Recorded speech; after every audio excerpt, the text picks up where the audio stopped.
are watching or listening to this after the fact on Spotify, Apple, Google, you can actually, especially on Spotify, you can actually turn on video and watch it that way. Just want to remind everyone. But today, well, I have a very special guest, Tutti Taygerly, and we're here to talk about, hello, Tutti, a lot of different things, but one of which is how to lead and succeed as Asian American women. And this question has come up again and again for me during previous podcast recordings, even when I was interviewed on other people's podcasts. And frankly, I always struggled to answer this, relating the effort, the work with ethnicity, our heritage. So, welcome, Tutti. I'm so glad you're here. Oh, Faye, thank you so much for having me on your podcast. And I have to be honest, that's a question that I've struggled with for many, many years too. And I've been a professional working for 25 years. I just attended my 25th college reunion, and I think it's something I've only gotten comfortable with in the last, handful of years. Wow, there's a lot to cover. And again, I was very surprised when you said you have 20 plus years in tech. I was really shocked. Like, when did you start working exactly? Did you graduate college when you're like barely 15 years old? Um, Well, I had an Asian tiger mom. And mm, as you know, in Asian cultures, education is very important. And for yes, her, so ma'am. was skipping grades because, it's kind of nice when you have a daughter who seems very smart and Mm. all of that stuff. So I actually entered and started Stanford when I was 16. Oh I my moved God. Uh, halfway across the world, was my first entry point, well, second, but first major entry point into the US, just moving halfway across the world to start school by myself at 16. So I guess that means that I probably started working when I was 20. Wow, you're really not. I mean, I was just thinking like this is crazy that how do the years match up with your experience and your age, and you're clearly still young. And one moment before we get into the serious topics today, but you moved here when you were 16, so did I, but you went to college and I was just barely surviving high school here. And may I ask what, and you didn't just go to any random university. At 16, you went to Stanford. Yep. What was that like? What kind of, you write it, about this as well, but I just would love to know what kind of track, Tiger Mom track do you have to be on to be at Stanford at the age of 16? Whew. Yeah. You know, I'm a good student. I Mm, find many women are, and many Asian American women are, because it's comfortable for us to have the parameters, the guidelines, the learning that if you do X, Y, Z, mm, you will hit and attain some type of goal. And it starts, I think, with the educational system. If you study hard, if you work hard, if you do your homework, if you hit these particular scores on these particular tests, then you will excel. And even in my high school years, I went to an international high school in New Delhi called the American Embassy School, and was a very elite school with a lot of children of diplomats. And I was there because my father worked for Thai Airways, so we were expats living there. mm. I remember I had my American friends and I had my European friends, and universally it was known that the AP classes, the advanced placement classes, were easier. Mm. So of course, with my European classmates, I'm like, I'm gonna do the hard thing because I think there's some Asianness in that, to like take the grit, the perseverance to do the hard path. And Mhm. I went and did the International Baccalaureate diploma, not just the classes, but the full diploma with a barrage of interviews and questions and community service components and all of it. And I don't think I even thought about it. It was Mm. the assumption that, of course, that was what I was going to do. And that was the kind of cultural values, the lineage values that my parents had put on me with the value of education. Mm. For many Asians of a higher socioeconomic class, there is the sense that, yes, you do want your children to go to a Western school, whether that's in America. And this is me from my Thai Chinese background. It's like whether that is in America, in Mhm. England, the Oxbridges, or in Australia, because that is perceived as a superior education. And I heard this over and over again when I was interviewing many, many Asian American women, because their parents knew that the traditional, let's say, the traditional Asian education system, and I'm using Asian very broadly, but I've heard that consistently through talking with people from China, from India, from Myanmar, just that there is a sense of the more traditional Asian educational system, which is rote memorization, drills, all of that, isn't going to give our children, this is them telling me about their parents, isn't going to give our children the ways to think creatively and strategically as a superior Western educational system might. All right, I'm going off script. No, not at all. Because what people don't realize, Tutti, is that you and I are like running between appointments, and sometimes this is what it takes. I think doing like the stuff that we're doing now, having a conversation unscripted. I'm so curious about your origin stories in the book you're working on, and I've had the pleasure to be interviewed by you, and you provoked a lot of questions I really had been thinking about for a long time, didn't really know how to answer them. It's quite fascinating, and the reason why I mentioned like going live with you so unscripted and in between appointments is because we were really kind of not brought up this way. Everything's very agenda packed. You have to be completely, utterly 300% ready before you attempt anything. So this is totally different. Yeah. And I was a designer. I was trained as a person doing human computer interaction at Stanford, and I worked as a product designer for 22 years. And it's holding both of those together, which is that the products that we release out into the world. I worked on Facebook video and Facebook Live. They have to be good, right? I mean, billions of people are going to use them. They have to be good. But yet, at the same time, there's this inherent paradox that in Silicon Valley culture, you got to experiment. You got to move fast. You got to be okay with failure, and you got to be okay with breaking things. And let's just say Facebook has learned that lesson. So it's holding the both of those. Like as a creator, when you make stuff, it's so hard to share it out into the world, right? Because you're like, oh my gosh, it's my baby. So you want to get it to a certain level. But if it's too perfect, then it's too late. You got to learn to put things out messy. And that's, I think, what you were talking about, and what we're trying to do and unlearn. Yeah, exactly. Unlearn and then relearn. And I know that people are kind of hopping on and off right now. I know it's a little bit late, 4:15 p.m. Eastern Standard Time, but wherever you are, like throw us any questions. We'll try to acknowledge them. And we love questions, especially live questions.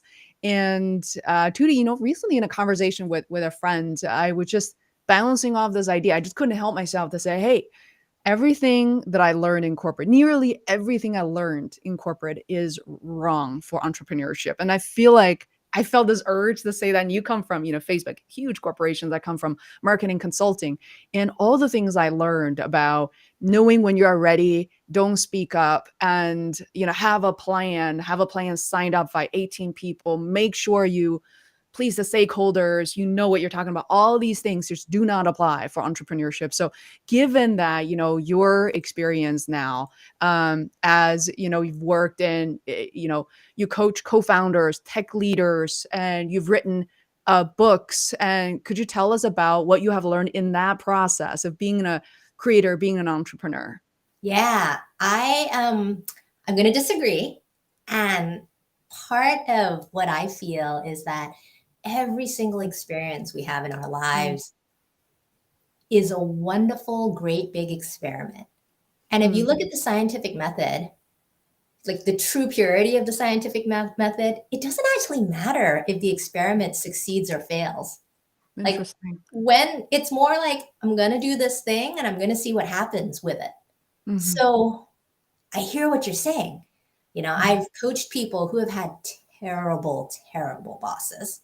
And you could walk away from that being like, oh my gosh, this is terrible. I'm not learning. They're not helping me. They're not helping me grow my career. There is nothing that I can do here. But one of the things that I think is most powerful, and something that so many of us don't think about because we're in the do, checklist, go, is we don't think about mindset. and that state of being. Mhm. And one of the things I think is super powerful is a mindset shift to be in a continual experimentation learning process. Mhm. Because let's say you've had 2 years, 3 years, hopefully not that long, but let's say you've had 3 years with a really terrible boss. Mhm. You have a really powerful model to be, well, that's not me. I'm not going to lead like that. By Mhm. interacting with a really terrible boss, you can learn this is what I want. This is how I want to show up. This is how I want to lead. These are the traits that I'm going to take into entrepreneurship. Because Mhm. no, it can't be as you don't have a steady paycheck. You don't have Mhm. that consistency and guarantee, that safety net, if you will. Mhm. But you know what?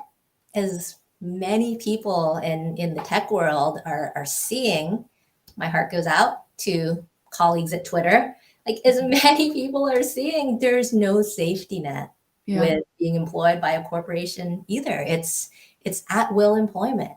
Mhm. And I think there's a little bit of that mentality shift where you do think and hope that maybe in a corporate job with a steady paycheck gives you that.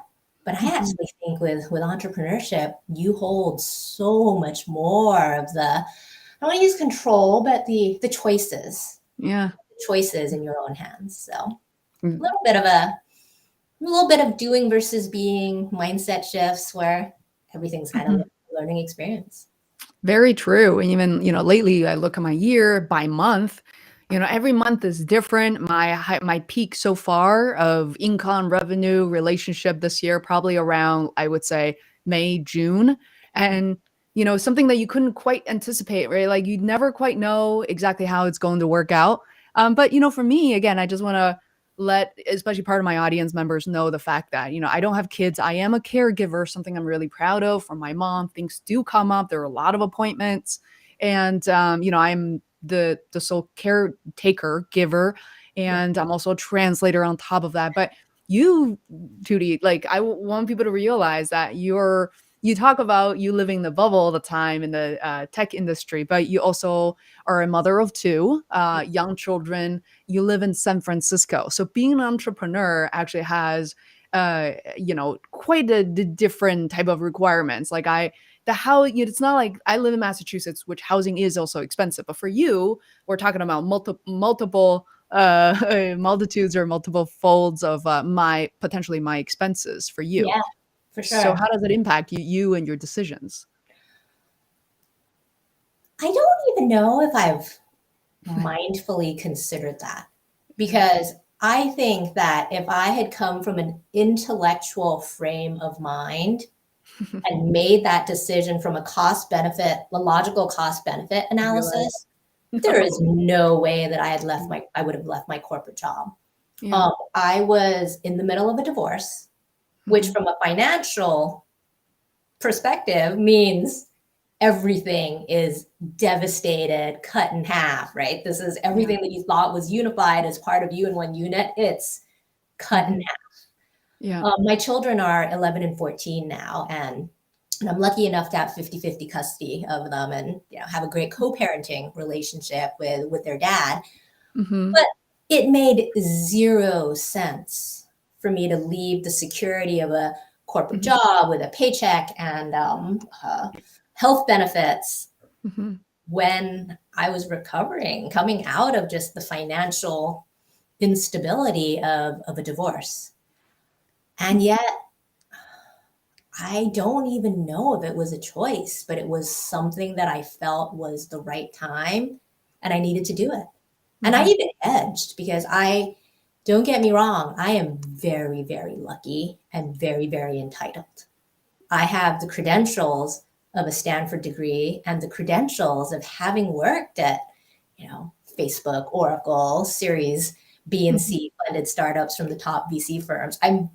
have a pedigree. Thank you, Tiger Mom. Thank you, years and years of working, which means that I would always have the luxury of being able to find another job if I needed to. Mhm.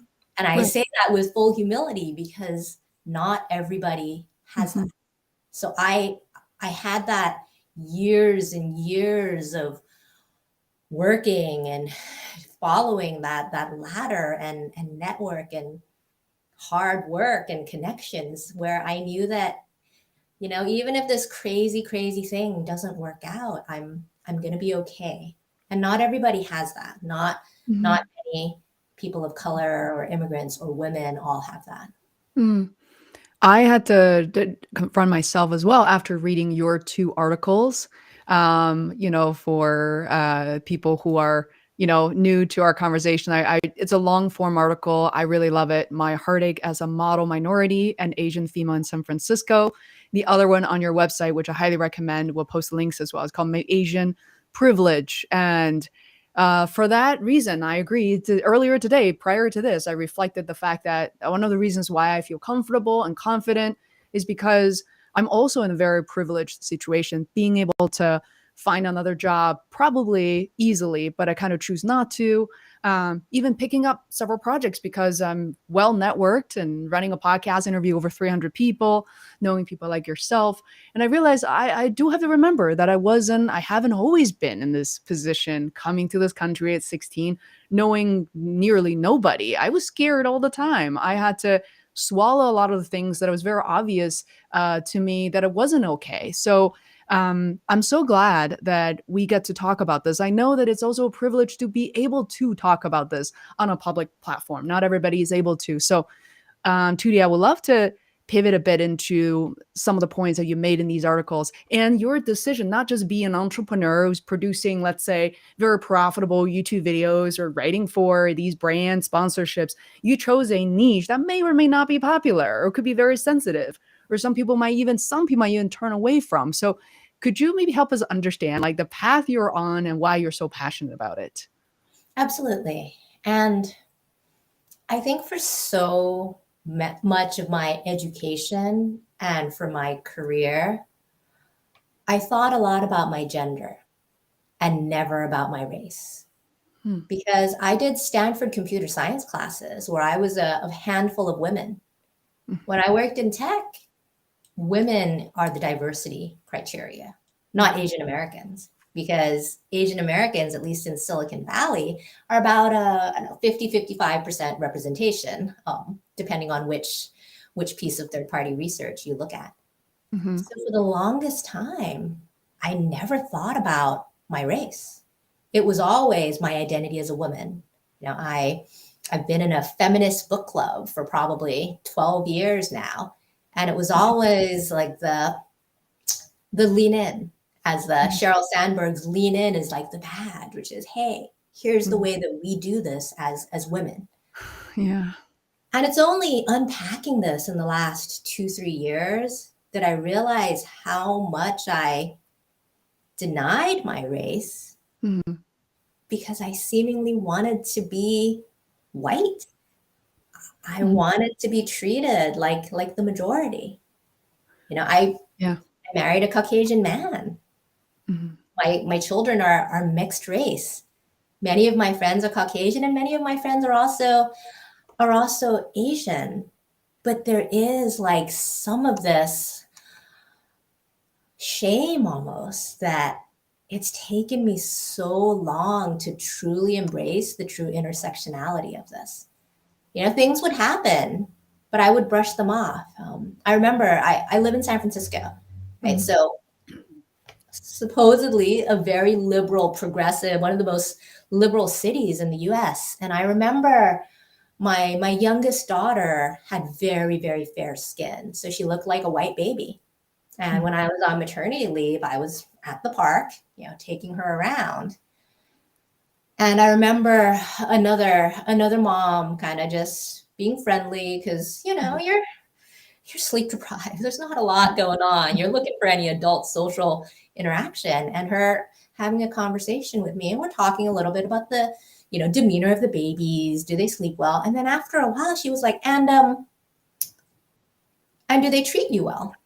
And I'm like, what? Who? Who?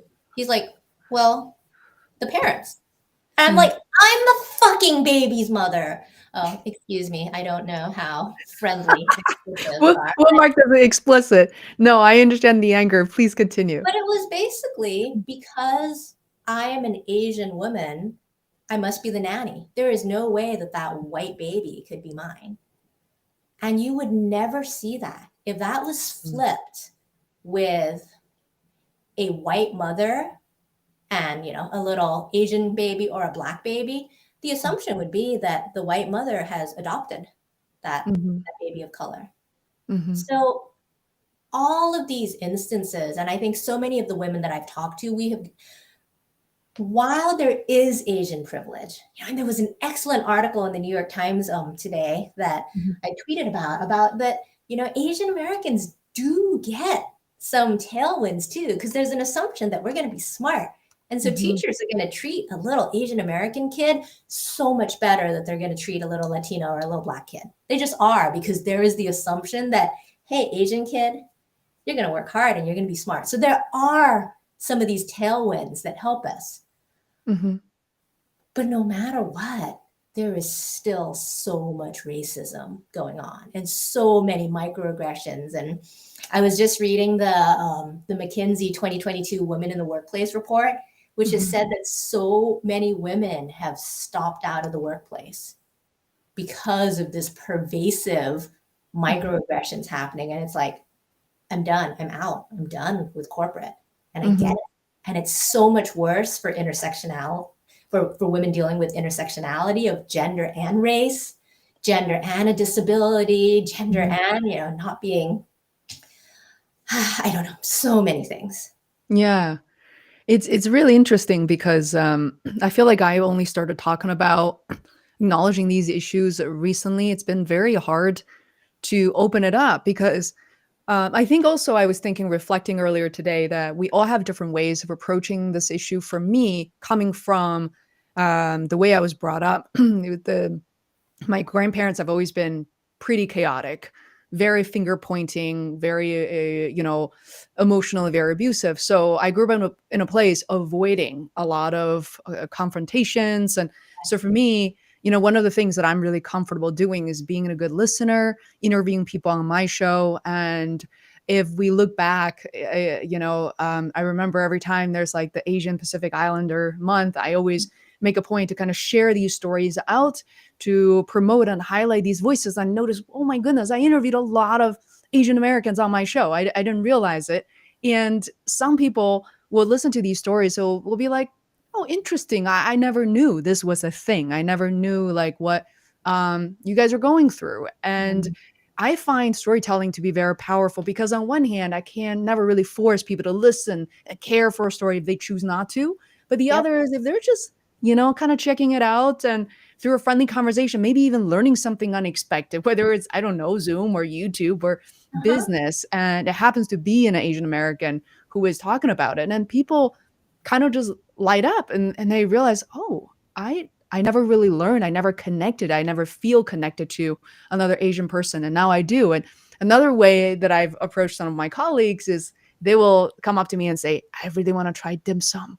Could you take me? And I say, you know what? If you go to Chinatown on your own, I bet you're going to be okay. But I'll be very happy to be your liaison and like Yep. chauffeur to introduce you to it. So, what are, I guess, in a way that I want people to listen to this to realize, hey, we're not judging you, we're not criticizing you. What are some of the ways that maybe people can begin to understand and relate to and be be helpful or be of Yeah. value to our cause? A couple of things.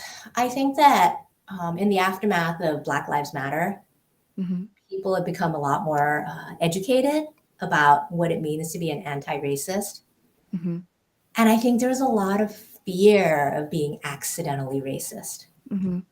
One of the benefits I have, because I have two very woke children and also two very woke nieces in my early 20s, is they call me out all the time for being racist. Hmm. I think we're all accidentally racist, unintentionally, because these are the systems and behaviors that we've grown up with. Hmm. So, one of the things I don't want to hold people back is a fear of offending, a fear of saying the wrong thing, a fear of, coming off as Hmm. someone unkind. So the thing I would have people hold on to is really that curiosity. Hmm. Yes, do your own work, do your education, find someone you know really well and can have some of these open conversations with, but be super curious. Like to your example, someone genuinely coming up and say, hey, I've always wanted to try dim sum, but Mhm.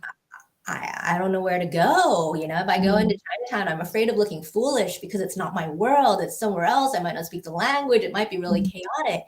Like Mhm. that's me. You could ask the same question with like what is this strange food? Can you introduce me to it? Energy Yeah. that's maybe superior, patronizing, that's like, a little bit commanding. Or you can ask the question and have the interaction with genuine curiosity. Mhm. So I would say for allies, it's don't be afraid of offending. It's worse not to say anything, and it's worse not to ask the question and to pretend that it's not happening. I Mhm. had the privilege of supporting several groups of Asian Americans back in, I think this was March, April in the spring. They were based in New York City. And if you remember, there were a string of just terrible Mhm. anti-Asian hate crimes in New York then. And I was Mhm. supporting this group of Asian Americans, Mhm. holding listening circles, helping hold space to them, which their company had very, generously had these opportunities to support them. And they said Mhm. some of the worst things was when their colleagues wouldn't say anything at all. Mhm. Just Mhm. pretend it was business as usual, normal, just, run down the agenda, run down the meetings, when like Mhm. inside they were dying. They were Mhm. wondering, can I even get on a subway platform? Yeah. Just all of these things. So I think like the biggest thing for allies is like, it's gonna be messy. You're gonna make mistakes, but don't be afraid to have the conversations and stay curious about it. I love it. Thank you so much for sharing. And when I was reading your article, I too felt that now in my very late 30s, I'm going to be 40 next year and thinking, yeah, it's going to be the 40s best. are good. I love my 40s. See, exactly. I always tell people in their 20s how much I love being in my 30s. I mean, literally, it's the best decade yet. And I have to say that it really, in a way, that all these incidents, all these events that you described hurt me now so much more than my 20s. And, there's kind of an indescribable pain involved. And I agree with you that I remember some of my friends that would text me to say, Faye, I don't know how to say this, and this is not okay. And I'm not, they're saying I'm not assuming, but if you're having a difficult time, please know I'm here. You can call me. So that was really, really, kind approach. And then there are also sometimes I feel like I once opened up to someone I really, trust, and I thought it was like a really good friend of mine. And his response was like, why are you overreacting? Why this doesn't apply to you? Crimes happen everywhere. So I remember how much it hurt me to hear that in a very, even going into the conversation, not knowing what he's going to say, but to hear that was really hurtful. Yeah. Uh, so thank you for breaking it down. You're gonna say something, Tutti? I don't want to No, because no, I no. I was just gonna sidetracked. say, oh, that hurts. And that is so hard. Yeah, it was. And I'm sure that he still thinks about that moment because Yeah, we all have our own self judgments, and who knows what he was going through then. yeah, true. But I think so many times when you're having that conversation, the person on the Mhm. other end is dealing with their own shit. They're Yeah, not they're not truly listening. They're thinking of the impact to them. Maybe they're, thinking back to other incidents. And yeah. yeah, but I bet, him as a good friend, I bet he regrets that to this day. Oh, thank you. Thank you. I remember exactly as a friend was like, I don't think I can talk to that person for a little while. And, we kind of recover through other conversations and segues. But speaking of which, I think I want to acknowledge this because you're the person I trust, and I know that you've done so much research interviewing other Asian women and to actually talk about how to lead and how to succeed. So first, I must acknowledge that whenever we used to talk about lead and succeed, that means, oh, Elon Musk. Maybe we shouldn't talk about him, but just kidding. He's like now such a controversial character, and there's like the good and the bad in the middle, and but also in general, it's like we're not just talking about money, be the CEO or getting moved up, how to climb the corporate ladder. I want your help to more broadly maybe define, help us understand what you mean by lead and succeed as Asian American women.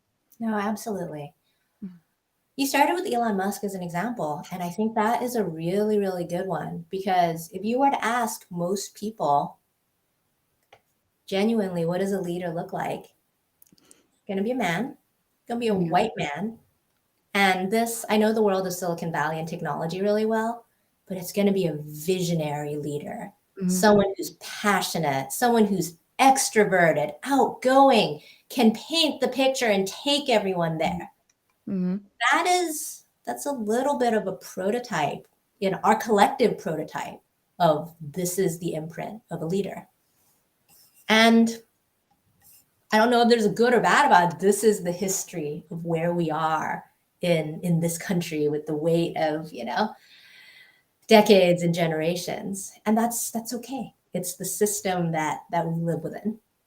Mhm. And when I talk to women about what does it mean to lead and succeed as an Asian American woman, I'm going to break it down to a couple of things. First of all, many, many people I talk to and work with, and I still make the same mistake, equate leadership with management. There is a sense of, I'm not a leader. I don't manage people. I don't have a team. I'm not important. So I want to break that down right now, which is, I believe that everybody is a leader.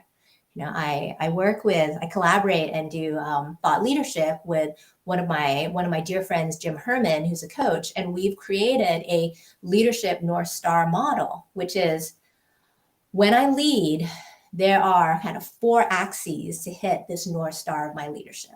In the center is me. Leadership starts with me, which is Mhm. understanding what lights me up, what energizes me, what are my values, what do I do that I really, really love.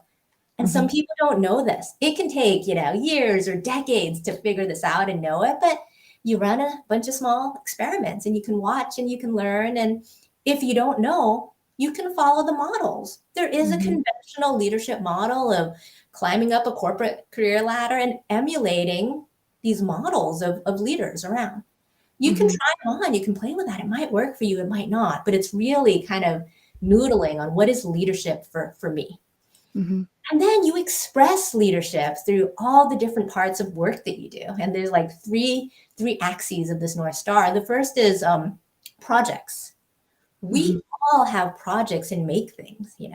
For you, your projects might be your podcast. For someone else, it might be like an accountant. It might be financial models and spreadsheets. For a designer, it might be, making screens and prototypes. For an engineer, it might be code. For someone else, it might be making presentations. Mhm.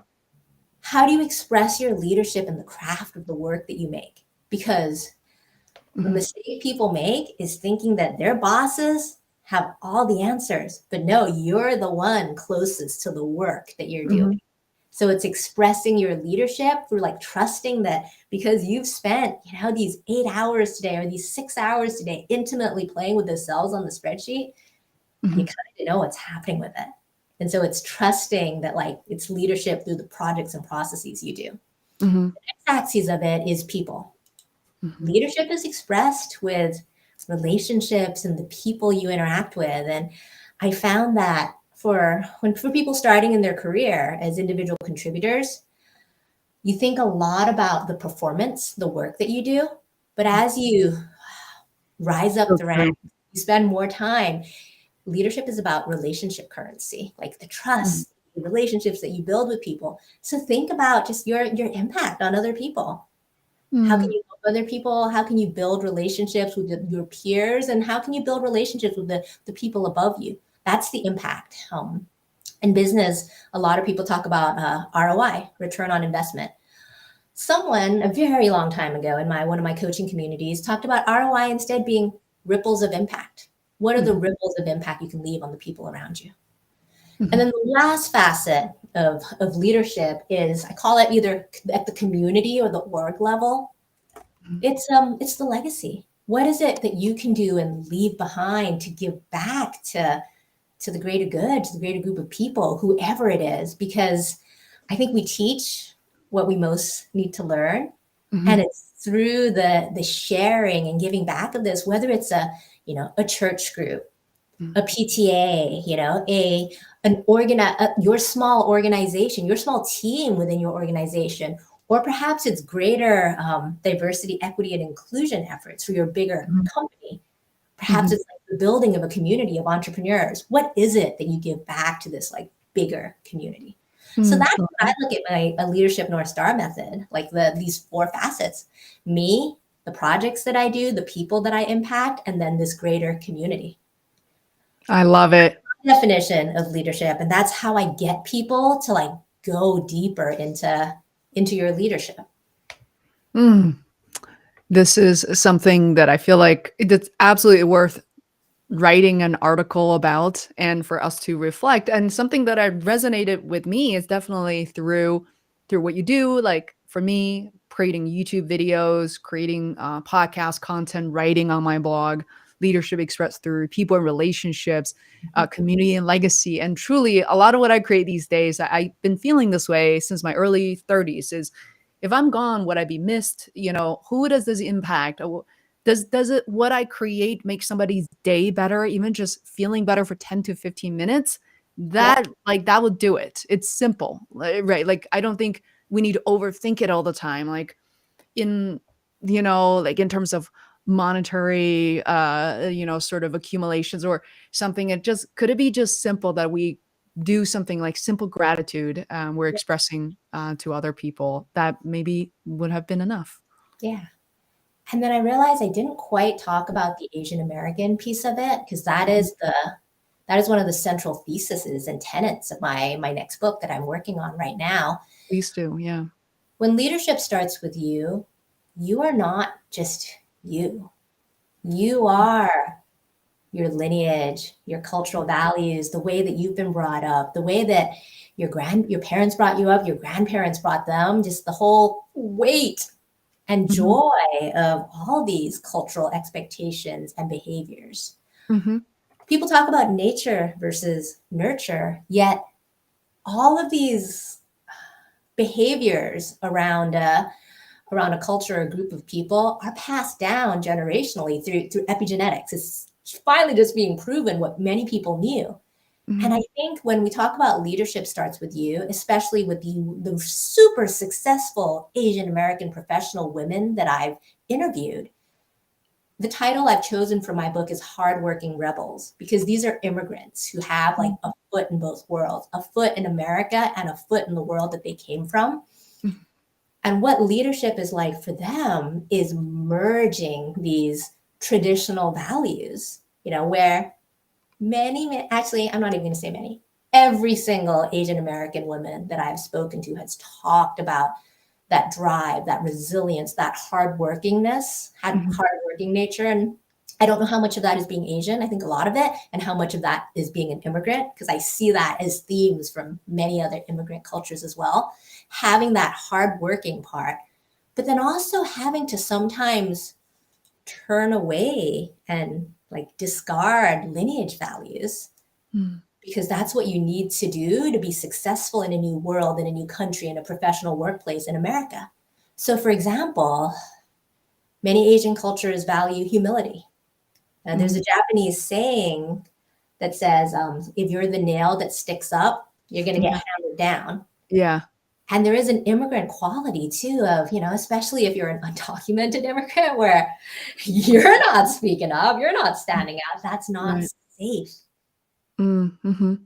And yet, if we go back to what's the virtue of a leader, the standard view of a leader, and how corporate America works and how entrepreneurship works, which is you need to you need to have self-advocacy.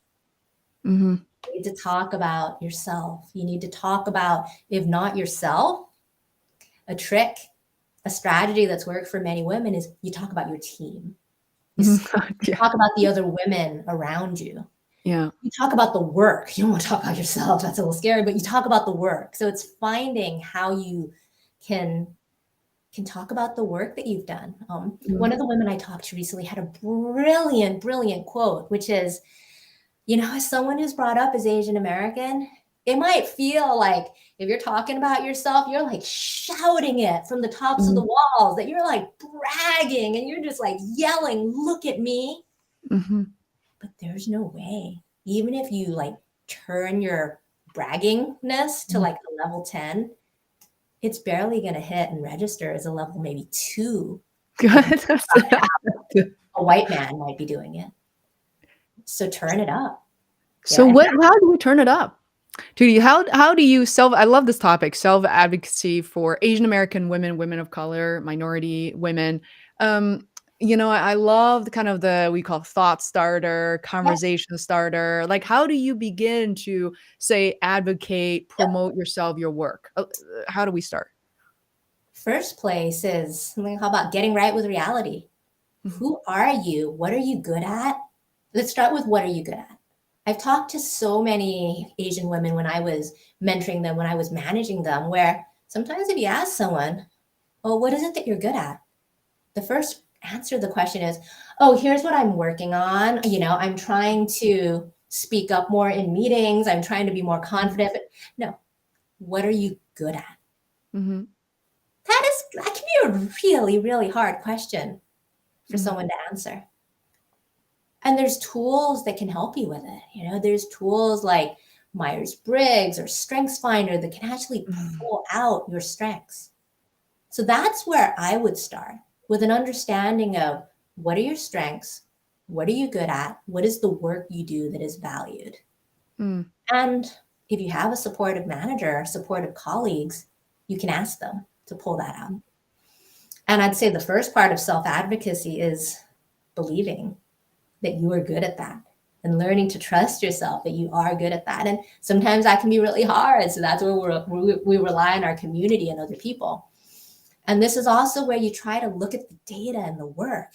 A trick and tool that I give to many people is to write it down Mm. at the end of each week. Just write down what you've done. Because we forget. Yeah. Write it all down. And maybe after 6 months, you can look back and you can Mm. pull out themes and trends and be like, oh my God, look at all of this stuff. And Yeah. celebrate. Like you were I saying, attitude practice, have a celebration practice. This yeah. is not taught culturally. I love what you're saying this. I would like to add to that as well is I think who you seek feedback from is really important. I think it feels trivial like when we're, like the way that we're brought up. You should know who are your friends, who are your enemies. And sometimes the line's a little bit blurred and it's difficult to tell sometimes at work. Sometimes in one of your articles, you described the way that you thought is the right way to behave at work because look at how well it worked out for all these white men and like for work for other people. I should follow this path. I've heard that feedback, like people at work specifically telling me you should do this. See, this is an example, this is a path to success, which I firmly disagreed with. So I think if you are to seek feedback, go for like a few different people at work, but also I think get out of work, go into, join either a small mastermind or go into some trusted family and friends, but also people that you seek out on your own. And for me, I feel so privileged to have spoken with 350 people on my podcast. So I always have somebody to go to for different matters. Yep. That's a privilege, by the way. So I always feel like, wow, when I thought I was doing the right things, have all the right answers, and like in retrospect, I'm so glad now I have a second opinion. Uh, Yeah. that was fascinating to me, that type of learning. No, absolutely. I think that's one of the reasons why I'm a coach, Mm, because having my own coaches, I think I got my first coach maybe 12, 13 years ago. This is someone who is entirely on your side, in your corner, someone who works for you, not mm, your company, but someone who works for you in the best of possible coaching relationships, and someone who's mm, really to put up a mirror to say, well, we've been mhm, talking about this pattern for a long time. Are mhm, you stuck? Are you willing to make some changes? Or someone who actually will be like your cheerleader and say, hey, let's stop for a moment and actually truly celebrate that breakthrough you had in your last leadership meeting, where the feedback that you got was phenomenal and you're not letting yourself celebrate this. I mean, this is someone who can help you uncover all these things that are happening. And you can do it as well with mhm, a mentor or a personal board of directors, but sometimes people are really busy. And there's something about having a long relationship with someone on your side who's seen you through all the peaks and valleys of a career that I think is magical. Right now I have 2 coaches, and I've always had, since I've learned about coaching, multiple coaches in my life to help me learn and grow on all of these different facets of things I'm looking to improve. Wow, interesting that you mentioned 2 coaches. Do you mind talking about, like, the benefits of having 2 different people or, I don't know, 2 or more, uh, Um, to go I to? remember once I was speaking with a group of design people turned entrepreneurs, and I was like, "Yeah, I have 4 coaches right now," and they were all like, "What? What is this?"